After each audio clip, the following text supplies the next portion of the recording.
आपने गांव देहात में एक ख़ास टर्म सुनी होगी जो कि नंबरदार या लंबड़ के नाम से जानी जाती है। ये टर्म एक्चुअल में है क्या?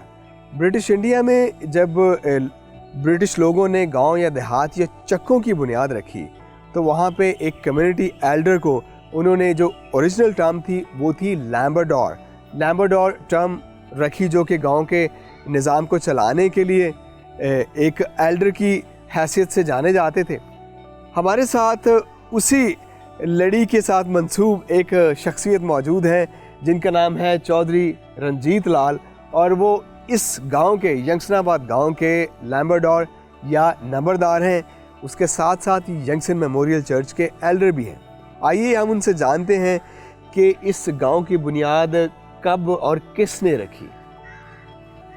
मेरी तरफ से आपको सलाम।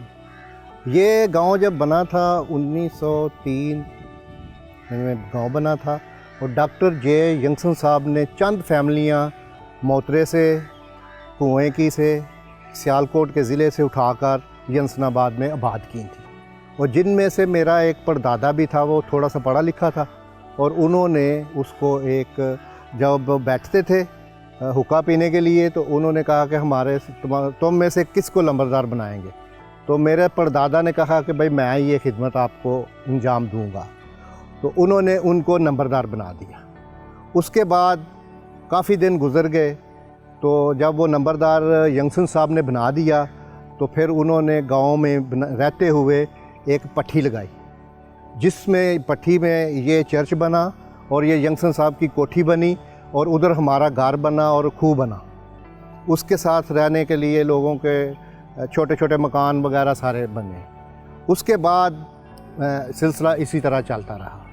इसी तरह फिर मेरे जब परदादा जी की डेथ होगी तो मेरे दादाजी सोनलाल नंबरदार बन गए। उसके बाद मेरे वालिद साहब नंबरदार बन गए। उसके बाद मेरे भाई नंबरदार दलजीत लाल बन गए। उनकी डेथ के बाद फिर मैं नंबरदार बन गया।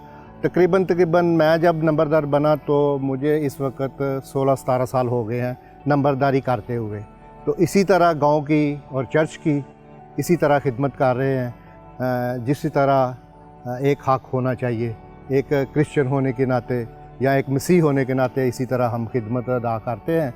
और बड़े अच्छे तरीके से हमारी यंगसनाबाद की आबादी और मार्टनपुर की आबादी, कोई भी काम होता है थाने का, कचहरी का या कोई और दीगर शनाख्ती कार्ड तस्दीक कराने के लिए, तो वो लोग सब मेरे पास आते हैं और मैं बड़े अच्छे तरीके से वो काम सर अंजाम देता हूँ। थैंक यू चौधरी साहब, बहुत शुक्रिया आपका। आपने अपना कीमती वक्त दिया और हमारे व्यूअर्स को इस तफसील से आगाह किया। Thank you.